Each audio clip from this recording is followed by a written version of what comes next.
हमारी लाडली जी को सबसे ज्यादा जो पसंद है वो अपनापन पसंद है।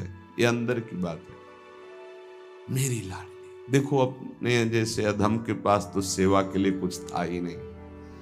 इत्र भी मांग करके गुरुदेव भगवान से लाते थे, वही इत्र भी देते थे। अपने पास तो केवल गुरुदेव ही थे, अपने पास केवल गुरुदेव ही थे, हैं, रहेंगे। जो है वो गुरुदेव का दिया हुआ है, अंतर और बाहर भी। इतनी मिश्री का भोग लगता था जो वृंदावन के पुष्प को समर्पित। और सबसे बड़ी बात कृपा की ये थी कि पर्दा लगा करके, और जब मिश्री इतनी रखते थे तब रुदन होता था। स्वामिनी जी आपके लिए कुछ नहीं है, पर हम जैसे हैं आपके। कभी कभी रोटी मांग के जो सूखी मिली, सामने से रज के पात्र में रख के जब दिखाते थे तो जो भोग लगता था हम तुम्हें कैसे बताएं कि रोटी रख गई और घंटों ऐसे बैठे। भाव उत्सवेन भजताम रस का। हमारी प्रियाजू को, अरे वैभव क्या, वैभव जिनका है वो तो उनके महावर लगाते हैं, और कौन सा वैभव प्रियाजू को पसंद आएगा। जिनका वैभव है वो तो महावर लगाने के लिए याचना करते हैं, उनको कौन सा वैभव। बस नमस्कार प्रियाजू को, मस्तक रखकर भूमि पर हाथ जोड़कर। और जो प्रियाजू को पसंद है श्याम, यदि आपके पास श्याम पुष्प नहीं है, श्याम मृगमद नहीं है, कस्तूरी, तो श्याम सुंदर का नाम और गुण तो है, सुनाओ उनको। गोविंद कथा, गोविंद नाम कीर्तन ये प्यारी जी को बहुत प्रिय है। जब आप सुनाओगे ना गोपाल सहस्त्र नाम, श्रीमद् भागवत के श्लोक जिनमें रूप माधुरी श्री कृष्ण चंद्र जी की, या जो महान ऋषिकों के, क्योंकि स्पष्ट समझ लीजिए, मेरे तन मन प्राण होते प्रीतम प्रिय, मुको तो भावती ठौर प्यारे के नैनन में, और खास बात नंद के लाल हरियो मन मोर। बस ये है हमारी श्री जी की पूजा। अगर समझ पाओ, पकड़ पाओ, श्री जी की पूजा ये है। तो बोले श्याम वर्ण के पुष्प और कस्तूरी आदि अर्पित करके 4 परिक्रमा करके। अगर आपको कुटिया में ऐसा विधान नहीं है कि आप परिक्रमा कर सके, तो आप यहां कर लीजिए 4 परिक्रमा। राधा वल्लभ जी की 4 परिक्रमा कर लीजिए, या अपने ठाकुर को ऐसा सिंहासन रखिए कि सेवा के बाद ऐसी जगह विराजमान कीजिए जहां पीछे से परिक्रमा कर सके। बड़ा महत्व है परिक्रमा का। पूजा की पूर्णता परिक्रमा से ही है। कह रहे हैं परिक्रम्य और फिर भूयो नमत्वम। 4 परिक्रमा करके भूमि पे मस्तक रख के, स्त्री शरीर है तो पंचांग, पुरुष शरीर है तो साष्टांग। ये बहुत पहले आदेश हो चुका था श्री जी की प्रेरणा से कि हर साधक 11, 21, 51, 108 जितनी शरीर में सामर्थ्य है दंडवत करेंगे। तो ये तो सखी भी कर सकते हैं। प्रगट जिनका स्त्री शरीर है, पंचांग किया फिर खड़े हो गए, मंत्र जपा फिर प्रणाम किया, पंचांग फिर खड़े हो गए, 5, 7, 11 ये तो कर ही सकते हैं ना। इससे निश्चित आप देखना बहुत आनंद का मार्ग है श्री जी की 4 परिक्रमा। अच्छा, सेवा सब आप नहीं कर रहे तो दर्शन कर रहे हैं ना, सब सम्मिलित है सेवा में। निकुंज में सेवा कैसे, एक सखी पत्रावली लगा रही तो शास्त्रों सखियां तन्मय हो रही हैं उसी पत्रावली में, तो सबकी पत्रावली की सेवा हो रही। एक पान की बीड़ी पवा रहे, सब तन्मय हो रही, तो सबकी बीड़ी सेवा हो रही। ये आंतरिक विषय है। आगे जब मन पवित्र होकर सेवा में जाएगा तो आप देख लेंगे। उसमें थोड़ा होता है कि मैंने पत्रावली नहीं, कि तू हट मैं पत्रावली करूंगी, कल तूने की थी, ऐसा नहीं। सब सखियों में एक ही मन है। अगर एक प्रियाजू को चंवर कर रही है तो अनंतों सखियां चंवर कर रही। ये बात तब समझ में आएगी जब वहां प्रवेश होना। पर मान लो सुन के, ये सुनने को ही मिल रहा है, बड़ी दुर्लभ बात है। श्रीपाद आगे जो कह रहे हैं, क्षिप्त दिव्यहार निष्क कौस्तुभादि चंद्रिकम गंधलिप्त वक्ष आत राधिकांग पल्लवम राधिका विचित्र वेशभूषणादि तत्परम राधयाभिलिंगनोद्गतांचि रोम विग्रहम। अंग अंग से रूप कांति प्रकाशित हो रही है हमारी स्वामिनी जी की। पार्श्व में विराजमान कौस्तुभ मणि धारण किए हुए श्री लालजू महाराज और पल्लवों से आच्छादित लता भवन में और पल्लवों की शैया में जो हमारी प्रियाजू विराजमान, अद्भुत वेशभूषा, श्याम तमाल के समीप मानो कंचन बेली लिपटी हुई हो, ऐसी गूढ़ स्वरूप वाली प्रियाजू लब्धानन्वम भजन विभवम चैक चोरो निशीथे। बहुत जोर की बात है, चोरी चोरी भजन करना सीखो। श्रीपाद कह चोरो निशीथे, निशीथ कहते हैं अर्धरात्रि को 12 बजे। चोर का प्रोग्राम 12 बजे से शुरू होता है, नहीं होता? क्योंकि 12 और 2 का जो समय होता है इसमें सब बेशुद्ध होने लगते हैं। 4 तक तो जिसको नींद ना आती हो तो 2 से 4 के बीच में आ ही जाएगी। और यही होता है भजनानंदी का भजन का समय। 12, 12:30 इसमें दिनचर्या प्रारंभ हो जाती है। 8 और 9 के बीच में शयन। भैया कमाने आए हैं, यहाँ ओवर टाइम भी करना है, सब सो रहे हैं। और समय जब लब्ध्वानन्वम भजन विभवम, अपने गुरुदेव भगवान की दिनचर्या काफी समय तक जब वहीं रहे तब देख पाए। सेवा तो बहुत वर्षों में उनकी कृपा से सौभाग्य मिला, पर नजदीक रह करके लगभग वो 2-2:30 बजे शयन कर देते और 4:30 बजे दिनचर्या प्रारंभ हो जाती।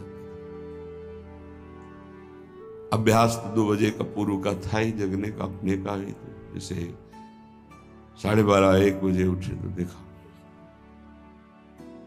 शांत बैठे, तो अरे गुरुदेव इस समय बैठे। जहां और 2:30-3 बजे, 4:30 बजे शौच स्नान। क्या जीवन को कैसे प्रियाजू के चरणों में समर्पित किया जाता है, गुरुजनों से समझ में आता है। कभी कोई बाल भोग, कभी कोई ब्याहुला, कोई उत्सव, 20 वर्ष नहीं, ये सब यहां हो रहा है। वन दर्शन कोई गुरु जी की, श्री जी की नहीं, संभाषण नहीं, आंख उठा के देखना नहीं, ये पास रहकर। ये अब जो है ना, तो बरसंत में सहजाद्भुत सौख्य धारम, सहज में सुख वर्षा कर रहे हैं, देख रहे हैं, संभाषण कर रहे हैं, आरती कर रहे हैं, सब दर्शन कर सकते हैं, प्रवेश नहीं। लब्ध्वानन्वम भजन विभवम चैक चोरौ निशीथे, आदेश कर रहे हैं हमारी श्री जी का भजन चोर चोर करो, चोर चोर, चोरी चोरी, कोई जान न पावे कि आपकी कितनी ऊंची अवस्था है। हे भजन का स्वरूप समझो, अंदर ही अंदर आपके आग जल जाए भजन करने की। जितना नींद को कम कर पाओ धीरे धीरे, ऐसा वो कम करना नहीं माना जाएगा कि सत्संग में सो गए, माला चलाते समय सो गए, फिर ये ठीक नहीं, ये विक्षेप नहीं होना चाहिए। जिस समय से जगे तो बस जगे, फिर झपक नहीं आनी चाहिए, तब माना जाएगा कि आपका अभ्यास ठीक है। अब उधर तो आपने तोड़ दिया नींद अपनी और इधर पूरी कर रहे हो, तो फायदा क्या हुआ तोड़ने का। सत्संग में नींद पूरी कर रहे हो, कीर्तन में नींद पूरी कर रहे हो, और आप तो ये उपासना में ऐसा ठीक नहीं है। उतना आप सोइए जिससे जगने के बाद फिर आपके झटके न लगने पावे, नहीं ठीक राइट टाइम पे, बिना किसी अलार्म के पूरे जीवन में उठने का स्वभाव बनाओ तो वैसे ही उठ जाओगे। वो घड़ी दिमाग में चलती है अपने आप, 5 मिनट नहीं कहते आगे पीछे नहीं। तो यदि आप इसी जन्म में उस महाप्रेम रस स्वामिनी को प्राप्त करना चाहते तो आधी रात को उठो निशीथे और चई कचोरो, चोर की तरह चुपचाप चुरा के भजन करो, जान न पावे कोई कि भजन का ऐसा तुम्हारा चल रहा है। तब आनंद आपके अंदर प्रकट होगा। विभवम भजन विभवम, भजन का वैभव प्रकट होगा। देखो ना कर, ऐसा तुम मान लो कि अब हमको परमार्थ में ही जीना है। दुख आवे सुख आवे, लाभ दिखाई दे हानि दिखाई दे, जैसे एक पतिव्रता अपने पति का वर्ण कर लेती तो स्वभाव का कैसा भी हो फिर निर्वाह करती है। बस ऐसा कुछ मानना होगा। हमें कोई आनंद नहीं मिल रहा, हमारे कोई विकार नष्ट नहीं हो रहे, हमें कोई लाभ नहीं दिखाई दे रहा, पर हम छोड़ नहीं सकते आपको। हम नरक जाएंगे ऐसे लक्षण है हमारे, पर हम आपको नहीं छोड़ पाएंगे। जीत गया। हमारी बात समझ लेना, अगर समझ पाओ तो। अगर ये बात हृदय में बैठ गई ना कि महारानी जी के सिवा हमारा निस्तार, हमारा कल्याण, हमारा परम हित अब और कहीं नहीं होने, क्योंकि हम किसी काबिल नहीं। अब हम महारानी जी को नहीं छोड़ सकते। बस इतनी बात हमें चाहिए। हम आपसे जितेंद्रीय हैं, मनोनिग्रही हैं, बने रहिए। हमारे यहां केवल अपनेपन की मांग है आपकी, और सब कुछ आप हो सकते हैं लेकिन अपनापन नहीं दे सकते। मात तात सुत दार देह में मति अरुझय मति मंदा, और हित किशोर को होए चकोर तू लख वृंदावन, सीधे लख वृंदावन चंदा। एकमात्र प्रियाजू का आश्रय, आदेश विधान सब कुछ स्वीकार। गृह त्याग करा रहे हैं आचार्य चरण। पुत्र पत्नी, वैभव, सम्मान, त्रिभुवन पूजित। आदेश होता है कि राधा वल्लभ जी को, दो सखियों को प्रश्नवाचक चिन्ह नहीं आया कि प्रभु अभी तो त्याग के ही आ रहे हैं, क्या कहेंगे देववन वाले कि हित हरिवंश महाप्रभु यहां तो गृह त्याग किया। अच्छा, कहीं स्फुरण भी नहीं हुआ। क्यों? जोई जोई प्यारो करे सोई मुहि भावे। आज उसी वंश से, उन्हीं आराध्य देव से लाखों का निकुंज में प्रवेश हुआ, हो रहा है, आगे होता रहेगा। नित्यानंद महाप्रभु बाल्यावस्था से लंगोटी वाले परम बैरागी दिगंबर अवधूत, कैसी कैसी स्थितियां महाप्रभु चैतन्य देव ने आदेश किया, आपको विवाह करना है और ऐसी संतान प्रकट होनी है जिससे लोक मंगल होगा। दोबारा प्रश्न नहीं किया कि आप गृहस्थ से विरक्त में पदार्पण किया और यहां बाल्यावस्था से विरक्त अब गृहस्थ की आज्ञा सरकार, ये कैसी आज्ञा? कभी प्रश्न नहीं किया। नाम जापक हैं, मार मार के खाल खींच दी गई। उनके हृदय में प्रश्न नहीं हुआ कि ऐसा विधान क्यों बनाया हरि। बहुत विचार करने पर उपासक को बहुत धैर्यवान होकर के इस मार्ग में चलना है। ऐसे चला जाता है ये मार्ग, ऐसे चला। कुछ पकड़ना मत, तो वो आपको पकड़ लेंगे, गिरोगे नहीं। क्यों म्यों प्रश्न उत्तर ये सब नहीं। जिसका हृदय आराध्य देव के चरणों में समर्पित हो जाता है वही इसके रहस्य को जानता है। ये सब साधन एक प्रक्रियाएं हैं। अगर प्रभु से अपनापन नहीं हुआ तो कोई खास बात नहीं। साधन का कोई खास, साधन का सब साधन कर यह फल सुंदर, प्रभु पद पंकज प्रीति निरंतर। अभी कैसे विषयी पुरुषों को समझ में आएगी? बहुत सुलझने की जरूरत है, नहीं ये जीवन व्यर्थ चला जाएगा। दुर्वितर्क्यानुभाव युक्ता देवी निकुंज देवी श्री स्वामिनी जी बड़े बड़े तार्किकों के भी तर्क से पकड़ में आने वाली नहीं है।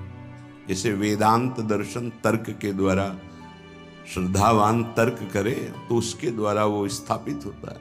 कह रहे यहां नहीं, यहां सीधे स्वीकृति करो मेरी महारानी श्री राधा रानी, तो आपके हृदय में बल प्रकट होगा। जाके बल में सबसों तोरी लोक रीति और वेद रीति दोनों से, जाके बल में सबसों तोरी लोक वेद और कुल कानी, लोक रीति वेद रीति कुल रीति, इन सब का त्याग करके रस रीति में प्रवेश पाया जाता है। तो किसके बल से? मेरी महारानी श्री राधा रानी। जाके बल में सबसों तोरी लोक वेद कुल कानी, मेरी महारानी श्री राधा रानी। ये तर्क का विषय नहीं, यहां स्वीकृति का विषय है। अब उपासना बताए। पहले तो ये कह रहे हैं कि ये बहुत निगूढ़ भाव है, इसे वेद प्रमाणित भी नहीं कर सकते आप। श्रद्धा और विश्वास करके रसिकों की बात मान लो। यहां तर्क वितर्क की कोई गुंजाइश नहीं है। ये भाव देश है, ये तर्क देश नहीं है। अब हमारी स्वामिनी जो केवल हाथ जोड़ने मात्र से प्रसन्न हो जाती है, इतनी करुणा में। इसीलिए लालजू महाराज जब सेवा में प्रवेश होते हैं तो ऐसे प्रवेश होते हैं, करबद्ध। बहुत कृपालु हैं, दयालुता की सरलता की मूर्ति हैं स्वामी जी, जो बड़े बड़े सिद्धांतों की रचना करके उपदेश करने वाले और उनके फल को देने वाले प्रभु हैं, ये उनके अधीन हैं। प्यारी जी की एक भ्रकुट के इशारे से घोर पापी को भी वो पद प्राप्त करा देंगे जो बड़ी बड़ी साधनाओं से नहीं मिलता है। विश्वास कीजिए, आपको लगेगा केवल बातें ही हैं कि प्रमाण भी है।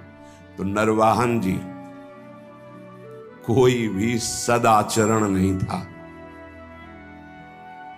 84 कोष ब्रजमंडल का मूर्धन्य राजा जरा भी ब्रज 84 कोष में उनके खिलाफ या उनकी अधीनता न स्वीकार करने पर प्राणदंड मिलता था।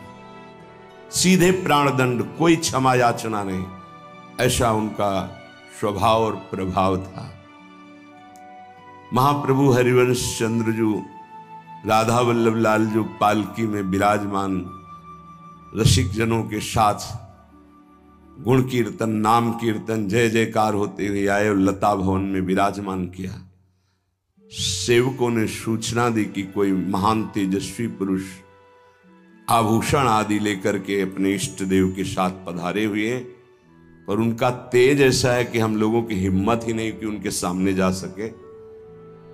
ये आपसे निवेदन करते हैं। नरवाहन जी ने विचार किया कि ऐसा कौन तेजस्वी ब्रजमंडल में जो हमारे आज्ञा पर क्रूर हिंसा कर देने वाले कठोर हृदय वाले भी भय धारण कर रहे हैं, सामने नहीं गए, हम स्वयं चल के देखेंगे। एक भागवतिक आभा होती है, भागवतिक बल होता है, वो जिस पर कृपा होनी होती उसी को अनुभव में आता है। जैसे अपने गुरुदेव भगवान के पास जब जाते हैं तो एक भागवतिक बल वहां स्थापित है। वो शायद है कि लाडली जी की कृपा से आपको दिखाई देगा। रोम रोम उस समय बिल्कुल अलर्ट रहता, सावधान। एक अद्भुत कि जब गुरुदेव श्री जी को देख रहे हैं तो हम गुरुदेव को देख सकते हैं, लेकिन जब गुरुदेव हमारी तरफ देखेंगे तो हमारी हिम्मत नहीं कि हम देख सके, नेत्र झुक जाएंगे। कोई अद्भुत बल होता है। नरवाहन जी पर कृपा होनी थी। हितजू महाराज किसी भी भाव से कोई आवे तो उसको श्री जी प्रदान करते, इतने अद्भुत दाता है। महिमा तेरी कहा कहो श्री हरिवंश दयाल, तेरे द्वारे बटत हैं सहज लाडली लाल। बड़ा विचार कर रहा था, कैसे होंगे, क्या प्रभाव होगा। जब दर्शन करने के लिए आए तो हिम्मत नहीं पड़ी सामने जाने की। लता भवन की ओट से देखा, जैसे प्रियाजू के नेत्र ऐसे हितजू महाराज के नेत्र, अतुलित रस बरसत सदा, सुख निधान बनवास, अद्भुत महिमा महि प्रगट सुंदरता की रास। सुंदरता की रास कनक द्युति देह रुचि, जैसे स्वामिनी जी के श्री अंग की कांति, सात कुंभ तन गोरी, ऐसे हित सजनी स्वरूपा महाप्रभु हरिवंश चंद्र जी की। अजान बाहो कमल नयन, सुंदर नासिका सुंदर थोड़ी, युगल चरणारविंद, पान किया और बस उन्मत्तता छा गई। अभी राधा वल्लभ जी को देखा ही नहीं था, केवल महाप्रभु को देखा था। बस हृदय में बैठा लिया। वहां रसिक जन कीर्तन कर रहे थे, राधा वल्लभ श्री हरिवंश श्री वृंदावन श्री वंचन। बैठा लिया, राधा वल्लभ श्री हरिवंश, राधा वल्लभ श्री हरिवंश। ये नाम जपते ही कुछ दिनों में ऐसा लगने लगा कि मैं बहुत अधम हूं, अब नहीं करूंगा, अपने हाथ से किसी की हिंसा नहीं करूंगा, कभी चोरी नहीं करूंगा, कभी किसी से कर नहीं लूंगा, ऐसा। और एक तरह से परम वैरागी होकर रह रहे हैं, पर कार्यक्रम उनका वही चल रहा है। उनके अनुगामी जनों ने जैनी व्यापारी की बड़ी नौका को रोका और कहा यहां से निकलने वाले को कर देना पड़ता है। उसके साथ कई 100 सैनिक बलवान थे, तो सैनिकों के बल के कारण उसने कर देना अस्वीकार कर दिया। युद्ध हुआ, समस्त सैनिक मारे गए, जैनी को बंदी बना लिया, पूरी संपत्ति नाव की हड़प ली। छोटी मोटी नाव नहीं जिसमें 8-9 से सैनिक सुरक्षा में हो तो कितना ऐश्वर्य होगा। पहले नावों से ही व्यापार होता था। नौका पूरी जब्त कर ली गई, उसको बंदी बना लिया गया। और उसमें जो मुखिया थे, क्योंकि नरवाहन जी तो राधा वल्लभ श्री हरिवंश आठों पैर जप में लग गए थे, कैसी असीम कृपा हुई थी। पहले दर्शन में ही लुट गए थे, अब वो कैसे लूटेंगे। उनके अनुयायियों ने उस जैनी से कहा कि अगर आप जितनी संपत्ति है इतनी दोबारा नहीं मंगाते हैं तो आपको फांसी की सजा दी जाएगी। उतनी संपत्ति उसके पास थी नहीं। धीरे धीरे फांसी का समय निश्चित हो गया कि कल फांसी दी जाएगी। तो रात में 9-10 बजे शयन भोग लेकर के एक दासी गई और उससे कहा कि तुम सावधान, कल तुम्हारी मृत्यु का दिन है। रो पड़ा, मेरा क्या अपराध। तो यहां अपराध नहीं गिने जाते, यहां कोई निर्णय नहीं होता, मारे जाओगे कल तुम। उसका कोई उपाय बचने का? बोले एक उपाय है, रात्रि के 12 बजे राधा वल्लभ श्री हरिवंश, राधा वल्लभ श्री हरिवंश जोर से उच्चारण करना। मुझे पूरा विश्वास है ये नाम तुम्हें बचा लेगा।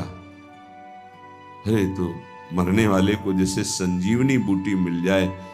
थोड़ी ही देर के बाद उच्च स्वर से शुरू किया, राधा वल्लभ श्री हरिवंश, राधा वल्लभ श्री हरिवंश।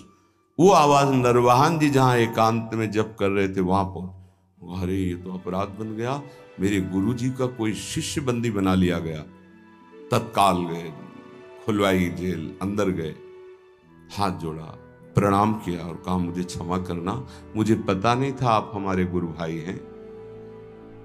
अपने सैनिकों को बुलाया और कहा तत्काल पूरी संपत्ति दी जाए और अधिक संपत्ति इनको दी जाए। उनसे हाथ जोड़ के कहा कभी गुरु जी के सामने ये चर्चा मत चलाना कि आपको इस तरह से प्रताड़ित किया गया। आज से बिल्कुल आदेश लागू हो जाएगा, कुछ किसी के साथ ऐसा नहीं होगा, नहीं तो बहुत बड़ी गलती हो जाती है। जहां उसको फांसी की सजा मिलनी थी वहां नवीन वस्त्र धारण कराकर सारी संपत्ति सब। उसके मन में आया एक बार तो उनसे मिलूं, जिनके नाम के बल से मुझे सम्मान मिला जहां मृत्यु मिलने वाली थी, और व्यापार में जो लाभ मिलता उससे अधिक धन मिल गया। उनका मूल तो मिला ही, और भी संपत्ति नरवाहन जी ने दी इस बात की कि मेरा गुरु भाई है। लता भवन में आए, पता लगा के महाप्रभु के दर्शन की सारी संपत्ति भेंट की। महाप्रभु ने कहा आप इसका प्रयोग स्वयं कीजिए और कहीं लगा दीजिए। हमारे राधा वल्लभ लाल लता भवन में विराजमान, हमें इतनी संपत्ति की जरूरत नहीं, पर आप देना क्यों चाहते हैं? तो उनका आपके नाम के कारण मेरा जीवन बच गया। पूरी घटना बताई। वो मैं तो नहीं जानता नरवाहन कौन है। महाप्रभु को इतनी करुणा उदय हुई कि केवल राधा वल्लभ श्री हरिवंश नाम सुनकर ऐसा बुलवाओ कहाँ है। अब नरवाहन जी को बुलाया गया तो कांपते हुए आए कि पता नहीं। अब उनके हृदय में तो था मेरे गुरुदेव हरिवंश चंद्र मेरे इष्ट राधा वल्लभ, पता नहीं गुरुदेव क्या दंड विधान करेंगे क्योंकि गलती हो गई। जे ही सामने गए महाप्रभु को देखकर रो पड़े। ऐसा सौंदर्य, ऐसी करुणा महाप्रभु के स्वरूप से चरणों में गिरे। महाप्रभु ने कहा नरवाहन आज तुमने खरीद लिया मुझे। अब उनको आत्मबल प्राप्त हुआ। उनका तुमने कभी हमसे दीक्षा नहीं ली, कभी ऐसा संग नहीं किया, केवल सुनने मात्र से। तो देखो मैं तुम्हें अपने नित्य विहार का सर्वस्व प्रदान करता हूं, विलास रस और रास रस। 11वां पद विलास रस का है। मंजुल कल कुंज देश राधा हरि विशद वेश, राका नव कुमुद बंधु शरद जामिनी, श्यामल दुति कनक अंग बिहरत मिल एक संग। ये विलास का पद है। और 12वां पद चल ही राधिके सुजान, तेरे हित सुख निधान, रास रच्यु श्याम तट कलिंद नंदिनी। इसके आखिरी में नरवाहन प्रभु निहार, लोचन भरी घोष नारी, नखसिक सौंदर्य काम दुख निकंदिनी। देख हमारे प्रिया प्रीतम कैसे है, जो अनंत जन्मों की साधनाओं से भी नहीं बनता, क्षण में महाप्रभु ने वो बात। हम ऐसे आचार्य की शरण में हैं जो करुणा समुद्र लाडली का साक्षात स्वरूप है। हमारी श्री जी और हमारी हित सजनी जो एक ही हैं। आप देखो सिद्धांत विचार में ध्रुवदास जी कहते हैं, तहां श्रीजू के श्री मुख की बानी, श्रीजू के श्री मुख की बानी। हितजू को संबोधन करते हैं, तहां श्री जी के श्री मुख की बानी। ये गूढ़ विषय है। आचार्य कृपा करें, रसिक जन कृपा करें तो घोर पापाचारी को भी नित्य विहार रस प्रदान कर दें। हमारी स्वामिनी जो बड़ी कृपालु है, हाथ जोड़कर नमस्कार करने मात्र से ही प्रसन्न हो जाने वाली प्रिया जो है। क्या करो? बोले निकुंज देवी की सेवा विराजमान करो। निकुंज देवी प्रियाजू की सेवा। प्रियाजू ये नाम सेवा, राधा नाम सेवा, राधा वल्लभ रूप सेवा, ये प्रियाजू ही है। राधा ही जहां की वल्लभ है, यह है प्रेम उपासना। यहां की वल्लभ कौन है, प्रीतम कौन है? मेरे प्राणनाथ श्री श्यामा, शपथ करो तृण छिए, रहो को काहू मन ही। हमारी प्रियाजू को श्याम वर्ण बहुत पसंद है, प्रीतम के श्रीअंग कांति के कारण। तो श्रीपाद कह रहे हैं, यदि श्याम वर्ण का पुष्प और श्याम वर्ण की गंध का आलेप कस्तूरी प्रियजू को बहुत प्रिय है। श्याम वर्ण श्यामा मयूरवैर परिचर परिकम्य भूयो नमत्वम, कृत्वांजल्या नति सुविनयम दिव्य गंध प्रसूनई। सुंदर पुष्प श्याम वर्ण का हो, श्याम कमल या और भी श्यामता लिए हुए बहुत प्रिय है प्रियाजू को। कस्तूरी आदि का लेपन और सुगंधित द्रव्य आदि अर्पित करके, हाथ जोड़ करके, हृदय से अपनापन करके, परिकम में 4 परिक्रमा करके, भूयो नमत्वम, भूमि में मस्तक रख करके नमस्कार कर दो तो स्वामिनी जो अपना सर्वस्व प्रेम प्रदान कर देती है। बहुत करुणामयी। ऐसा कुछ नहीं लिखा जो सब कोई न कर सके। गृह में अपने स्वामिनी जी की सेवा विराजमान करो। राधा नाम, राधा वल्लभ रूप, गुरुदेव, आचार्य, ये सब स्वामिनी जी ही है। आचार्य भी स्वामिनी जी हैं, गुरुदेव भी स्वामिनी जी हैं। जैसे हितजू महाराज को सेवक जी कह रहे मम स्वामिनी धनी, मेरी स्वामिनी, ऐसे ही आचार्य ही गुरुदेव हैं, तो गुरुदेव मम स्वामिनी, गुरुदेव मम स्वामिनी, आचार्य मम स्वामिनी, इष्ट मम स्वामिनी, कोई अंतर नहीं है। सेवा विराजमान करके